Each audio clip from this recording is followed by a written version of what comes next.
ai, ai, sindilola.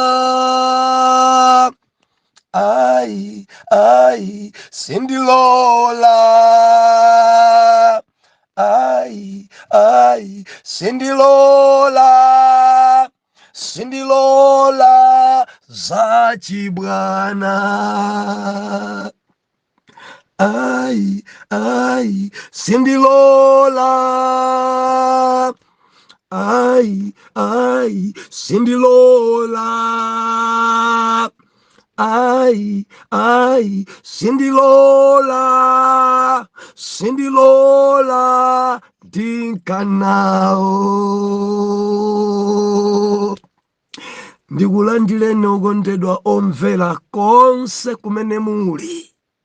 Heneleke ichale mtumiki wanu believer lero pa 6 November 2023 sabutopiki mzimu wonyalanyaza umabweresa malodza.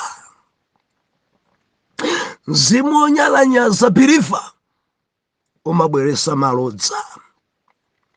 Tinasowana mawiki masiku awiri yawa kona la munda tapambana tagonjetsa. Mulungu wadzilemekeza kubalaka pa ulongwe maintasesa ntchito mwaigwira. Dela lija louma lija labwera lofewa. Mwana Mulungu sitinagendedwe. Anthu aja nabwera abwenzi nkumamonikana, ena nkumakhala nawo limodzi. Koma zimene zachitika kubhilifa kunabwera anthu ambiri. Tidangolumikiza 1 2 1 2 testing megaphone 1 2 paja sajedwa ana chani panabwera anthu polongwe. Zatheka zimenezi ana Mulungu munali pa mawondo maintasesa ochokera madera osiyanasiyana maiko osiyanasiyana kuyambira lachisanu loweruka dzulo Sunday mpaka nakudzadza. Ena tangonani ku status mukhoza kuona kuti kudali mwana wa munthu. Pingo ja nimaonena kuti anthu akadali awiri atatu aja mpaka believer sikisire. Ai, Mulungu atigometsa, Mulungu atigometsa, Mulungu achita kanthu. Pate yachitika kumwamba, believer unali pate usangalala. Angelo sangefa cha moyo modzi umene watembenuka mtima kusamuka mu ufumu wa ajabu nkubwera mu ufumu wa Mulungu. Oyera mtima ena alimbikitsika.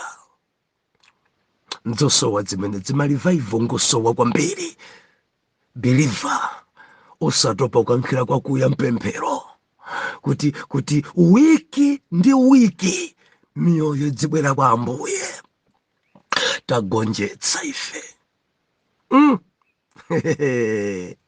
Tinasiyana pano sabata yatha.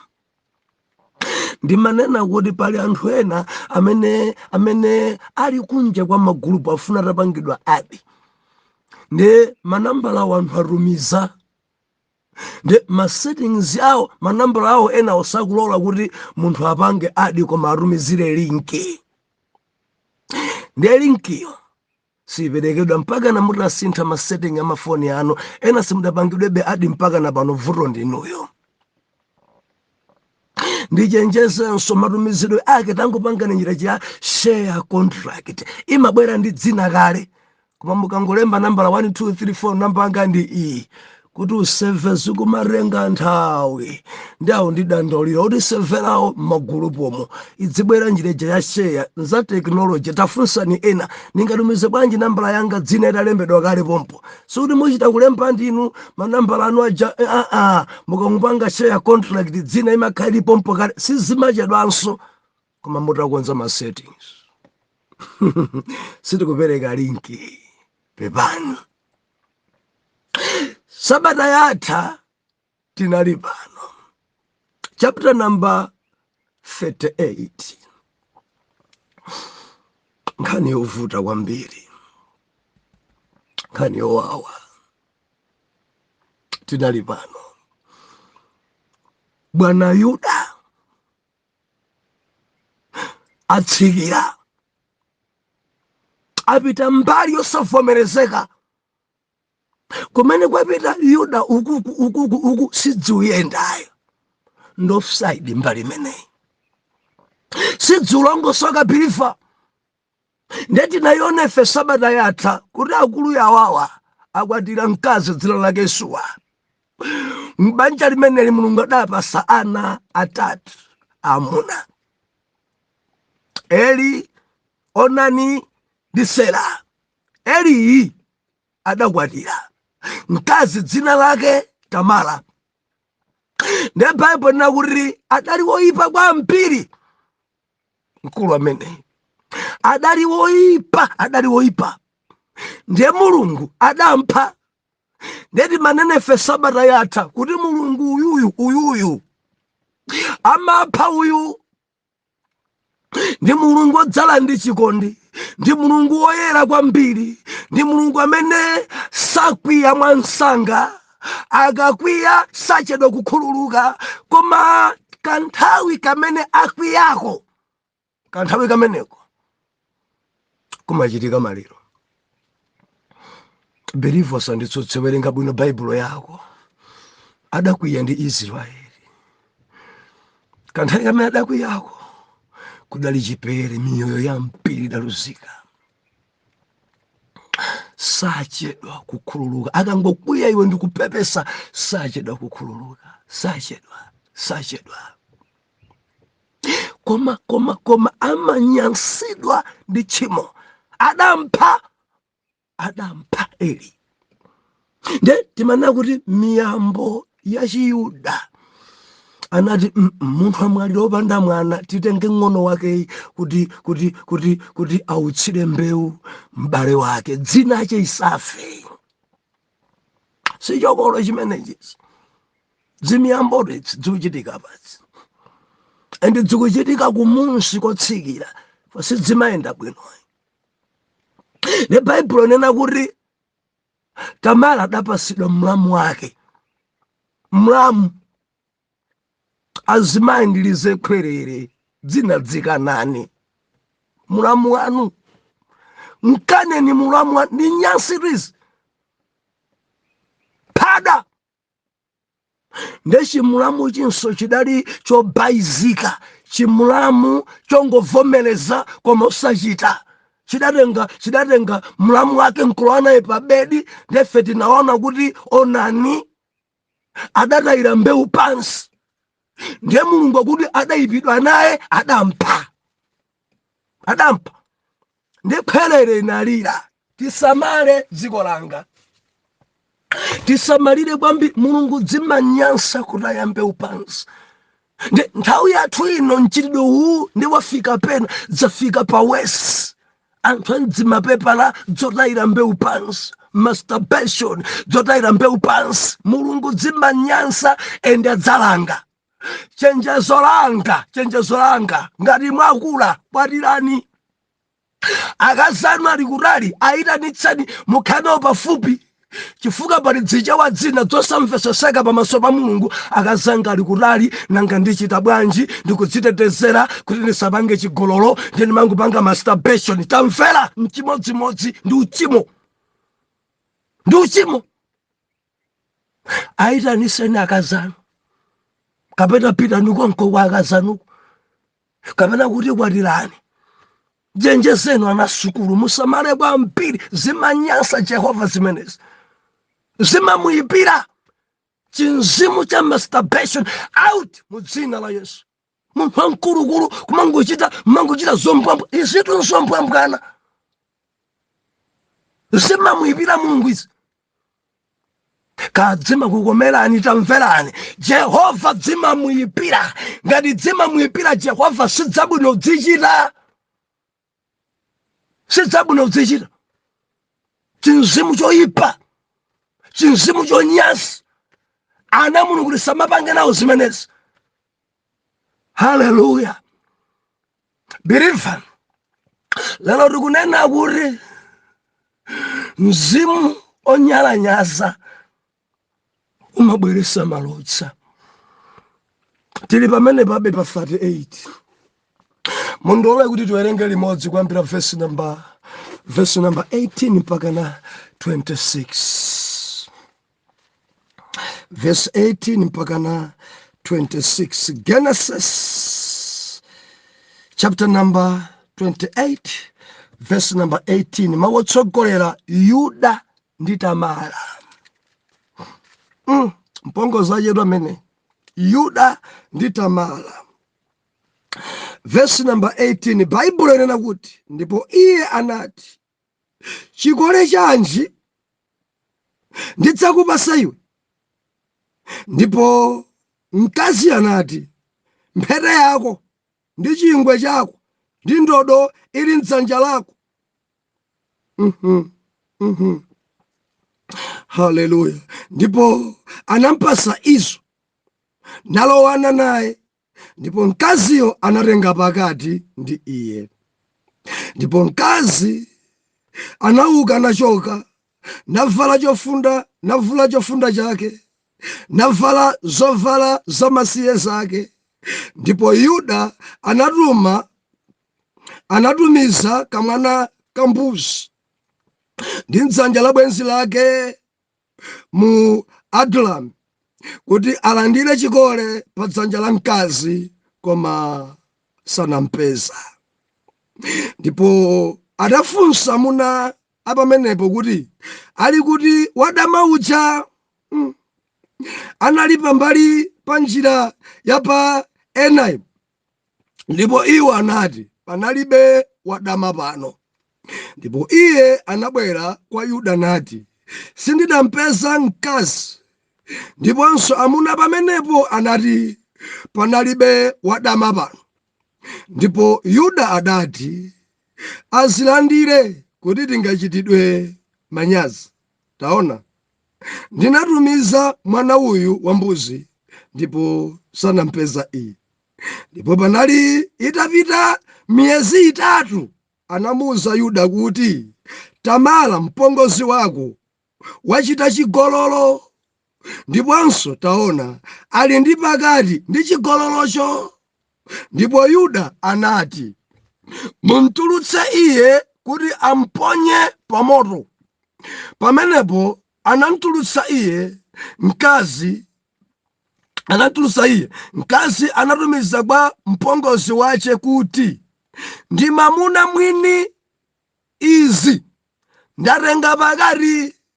Ndipo mkazi anati, tayang'ananitu, nzayani zimenezi, mphete ndi chingwe ndi ndodo?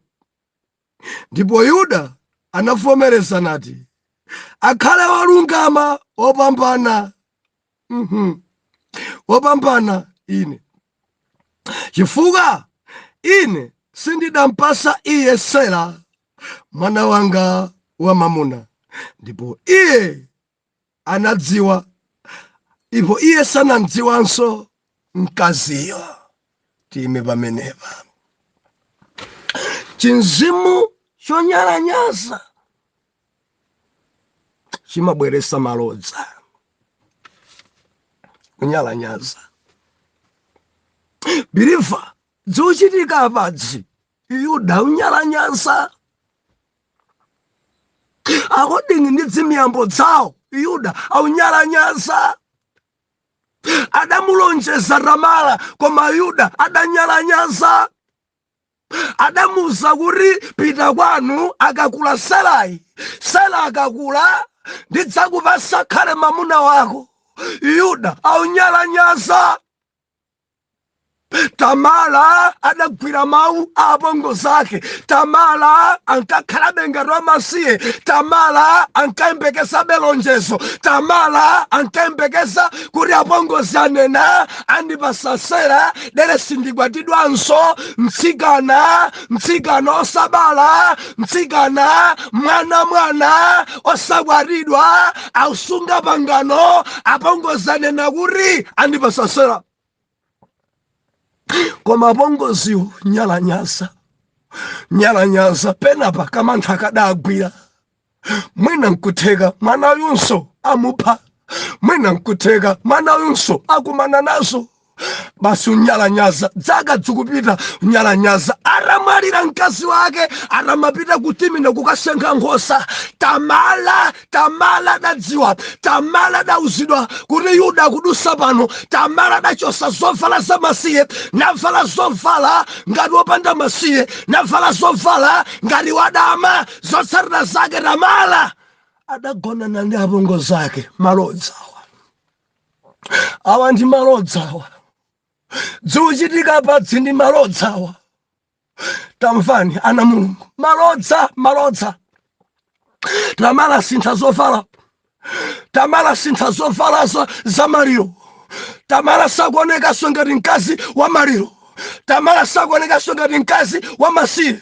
Tamala avala zatsopano, endi dzuchitika zimene zitamvera Mzimu onyalanyaza. Kunyalanyaza. Bible nena kuti Yuda atamona Tamala adakopeka naye. Mpakana mtengereni pambali,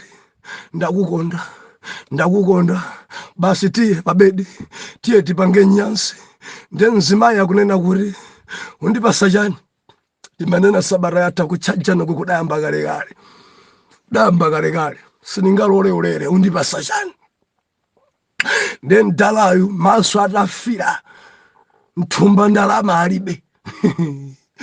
Maso afira. Undipasa chani? Ndikupasa mwana wa mbuzi.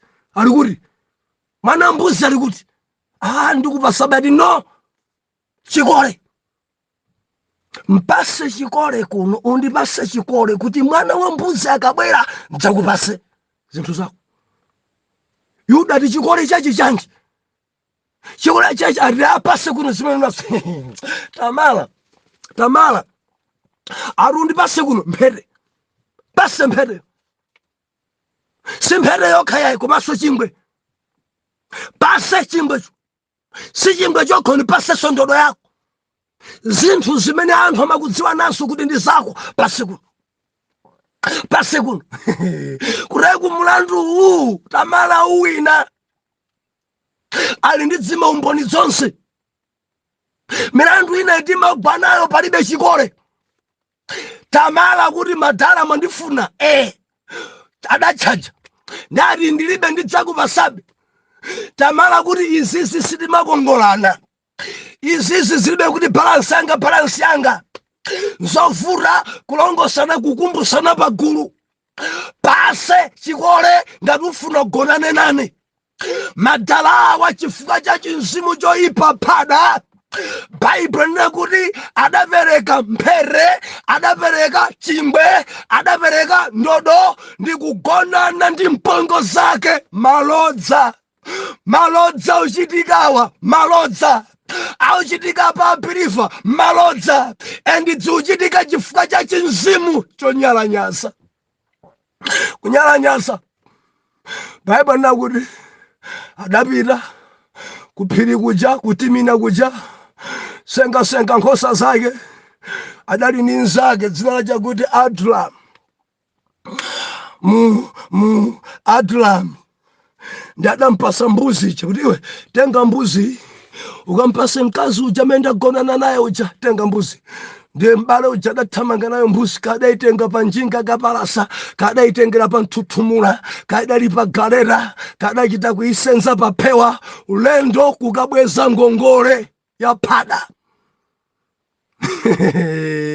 Haleluya. Kureku ena ali ngongole, ena dzikole zawo sadatenge azikakamira zimayi, ena landidwa mtutumula kuti udzorenga mtutumula ukabweresa kashi ena adasiyako galimoto mpaka na galimoto ili kwa mkazi mpaka na pano sadaitenge ena adasiyako mafoni matachi chifoni chodula kwa mbiri chilikonko adamuza kuti suitenga foni mpaka no ndiganizire siningangovula ulere ndikunena pano ena zikole zawo zili mwa azimayi masuti yawo ali kwa azimayi ndalama zawo chuma chawo chili mwa azimayi adapangana koma ndalama zo alibe adalanda zinthu ena kunamiza akazawo ndaraya ndagwesa atamulanda hule ndikunena pano ambiri zinthu zawo zidalandidwa zili ndi akazi adama adaperekawo ngachikole ngati Yuda mzimu waphada malodza ndikukamba kuti awa ndi malodzawa ambiri pano akuyenda pansi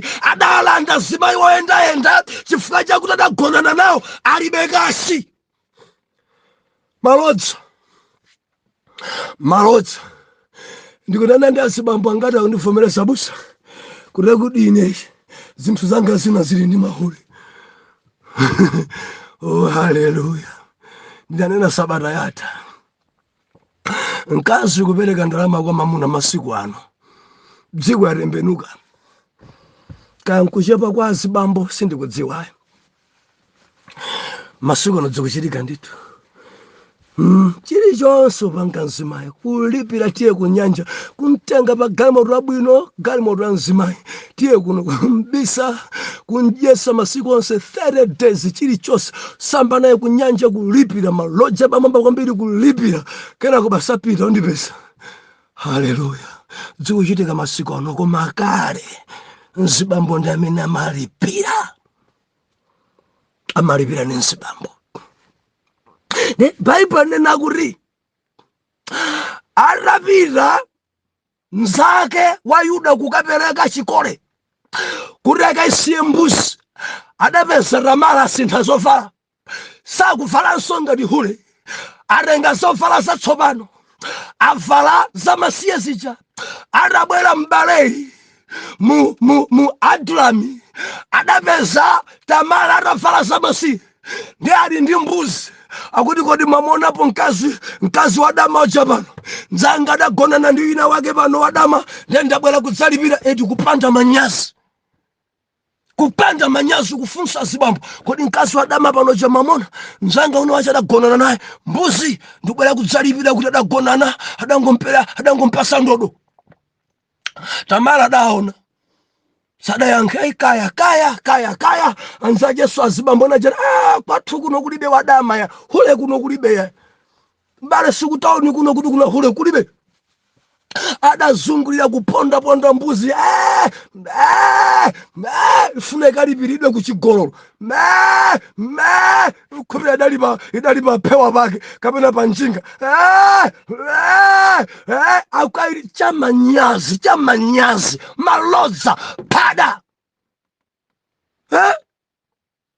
mpaka adazungulira sadampesa ndikubwerera soka Musa Yuda konkuja tatu kulibe mkazi wadama tuye konkuja kulibe kuhule kufunsa zibambo izo na kuti kuno kulibe hule tidafika ife paja tidampesa paja palibe kulibeko ndiye Yuda kuti bora akadarenga chifukwa tichitisidwa manyazi bora akadandipasa ndodo yanga chifukwa mawa manyazi andigwira manyazi mzimu Onyalanyadza mzimu olekerera zinthu mzimu ochedwawo mzimu osalongosola nsanga zinthu mzimu umenewo umabweresa malodzi ne malemba onena kuti paradusa 3 months nanga si tsiku lomwelo atagonana naye akuti thupi sinali bwino amachoka msambo mimba idaperekedwa tsiku lomwelo biliva mimba ndikamodzi mayuja daima Tamara daima koma mimba ya apongo zake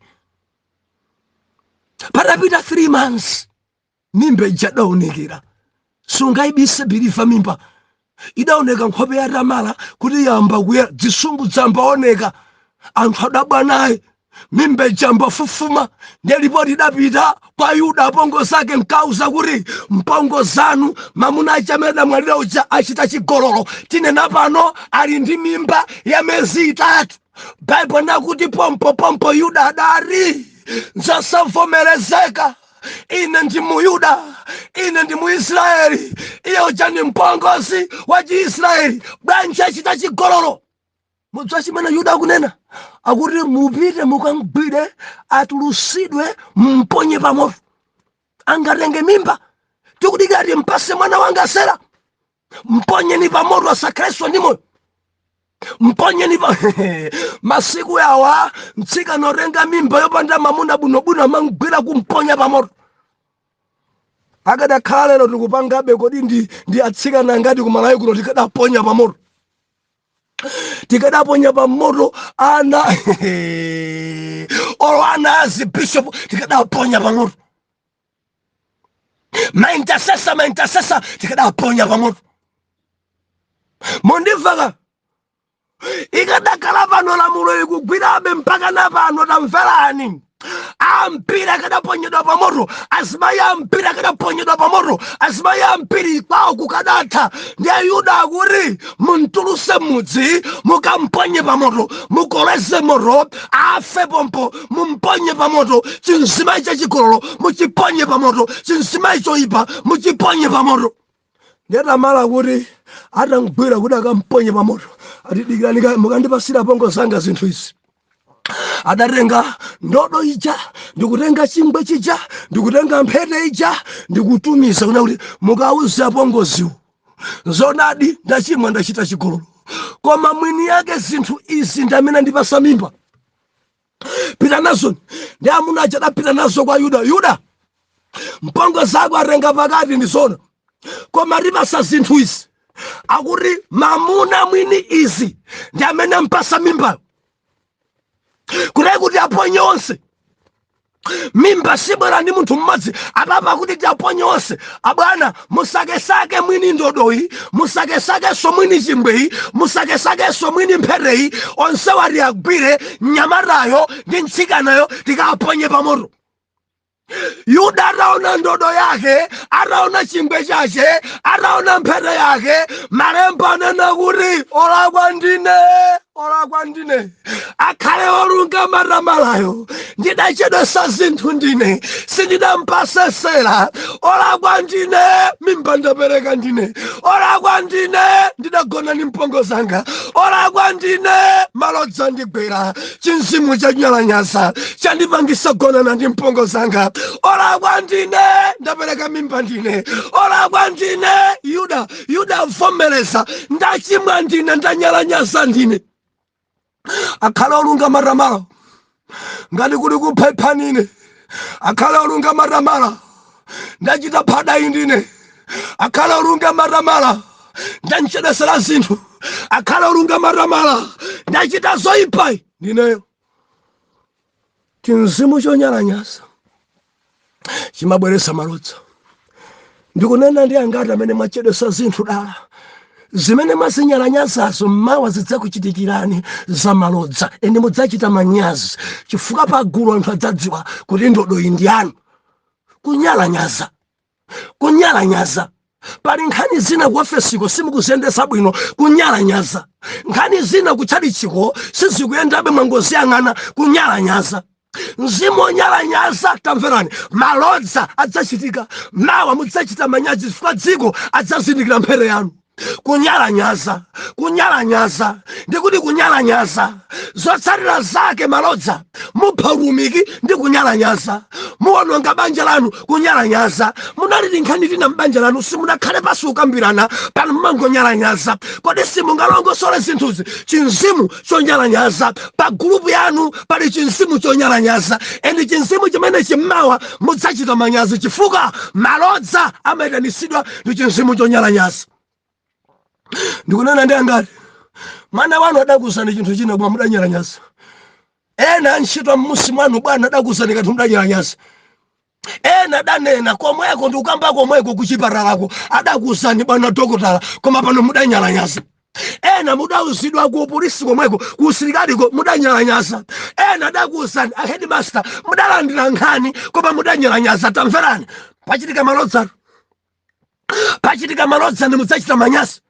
Mzimu huu taonani, mimba iliphi ya bongozi, mimba dzachitika chifukwa cha kunyalanyaza. Adachedwesa kumpasa Sera, Tamala adavula nsalu zamasiye, adagonana ndi abongozi ache. Kunyalanyaza zotsatira zake manyazi. Mawa mundilondole timalize chapter chimenechi mawa. Zidatha bwanji mimba imene? Atate tipangeni kukhala ifo chita zinthu mwansanga osati onyalanyaza. Malodza asatipeze. M'bale wanga inthandizeni m'dzina la Yesu oyera mtima tiyankhe kuti amen and amen.